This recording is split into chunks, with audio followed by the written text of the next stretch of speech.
Hi guys, ito magluluto tayo ng madaliang pananghalian. Tamang-tama dumaan yung nagtitinda ng isda at ito meron siyang tahong kaya ito ang lulutuin ko sa pananghalian. Lilinisin ko lang yung tahong at aalisin ko lang tong barnacles na nakadikit dito sa tahong. Yung dalaga ko guys, hindi ako kumakain talaga ng tahong at hindi ko rin alam paano linisin yung tahong. Pero syempre, nung nag-asawa ako, natutunan ko na rin kainin. No? So, ang ginagawa ko dito guys, linisin lang naman maigi to. Tanggalin nga yung mga shell na nakadikit and then hugasan mo maigi. At pagkatapos, pinakukuluan ko to ng mga 3 minutes. Pagkatapos, kung salain, huhugasan ko to kasi kadalasan ng tahong talaga, parang meron siyang buhangin sa loob. Kaya ang ginagawa ko talaga, pinakukuluan ko muna, then sasalain mo, huhugasan mo, at saka mo lang igigisa. Napakaraming pwede mong gawing luto dito sa tahong. Pero ito yung share ko ngayon sa inyo, yung pinaka-basic lang. Pinakamadaling gawin lang na klase ng pagluluto ng tahong. So guys, ganito talaga yung way ng pagluluto ko ng tahong. Hindi ko dinidirektang ginigisa, then pakukuluan na. Hindi. Ako talaga, pinakukuluan ko muna at pagkatapos, tinatapon ko yung pinagkuluan. Kasi yung panlasa ko nga dito, no, pag yung direktang isang kulo lang tapos yun na, talaga yung panlasa ko parang merong aftertaste na kakaiba. Kaya ganito yung ginagawa ko talaga, pakukuluan ko muna. Pagkatapos guys, sinuhugasan ko pa maigi yan para siguradong kung meron mang parang kinain na buhangin, mawawala lahat yung mga buha-buhangin. Para pag niluto mo siya, malinis yung pinakasabaw. So guys, dahil maiksi lang yung video ko, magpapasalamat po muna ako sa inyong lahat. Maraming salamat po sa matyagaan yung panonood sa aking channel. At kung bago ka sa channel ko, please like and subscribe. So ito na, igigisa na natin yung sibuyas. So sauté lang natin to guys. Kung mapapansin nyo guys, wala ako talagang bawang kasi naubusan ako. So okay lang naman kung walang bawang. Pero masarap sana kung may bawang talaga.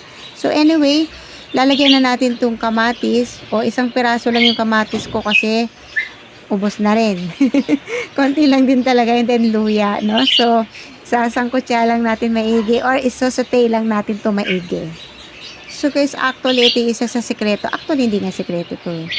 Kung gusto niyo talagang masarap yung niluluto nyo, pag nagigisa kayo, igisa nyo ng maigi yung bawang, sibuyas, etong kamatis, luya. Igisa nyo ng maigi para yung flavor niya lumabas. At ito na, nagisa na natin maigi kaya ilalagay na natin tong tahong. So guys, lagyan ko ng 2 siling green. Naku po, ang siling green ngayon, ang mahal na rin talaga. So sa bagay guys, parang kahit ano ngayon na bilihin, mahal po talaga ngayon. Kaya maganda rin talaga guys, pag meron kang suki kahit papano, makakamura ka. Lagyan ko na ng tubig. Pagkatapos, syempre lagyan na natin ng salt. At pagkatapos, syempre lalagyan na natin ng black pepper or yung pamintang durog. At syempre pagkatapos nito, lalagyan na natin ng MSG. Tak, i-add na mo to. So yun lang guys yung nilagay ko. So titikman lang natin to kung tama na ba sa alat, no?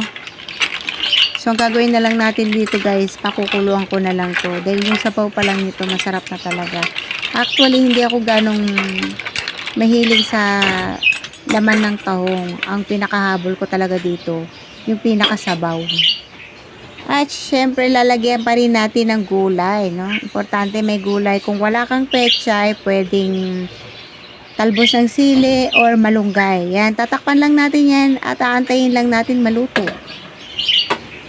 So guys, yung pechay niluto ko maigi kasi syempre yung kakain gusto nila yung pechay lutong-luto. So kaya niluto ko maigi yung pechay. Pero syempre depende na rin sa inyo yan kung gusto nyo ba yung gulay nyo is half cook lang. Alam nyo guys, pwede rin instead of water ang isasabaw mo dito sa tahong. Pwede yung Sprite.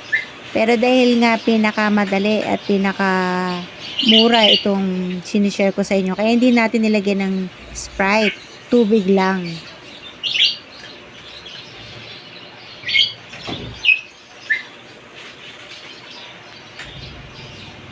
So, tinikman ko guys, medyo mataba, kaya lalagyan ko ng fish sauce o nung patis. So, syempre, konting lang, alalay lang. So, ito na, pinakulo ko na ng pinakulo ng maigi para syempre yung luya, lalong manuot yung lasa ng luya dito sa sabaw.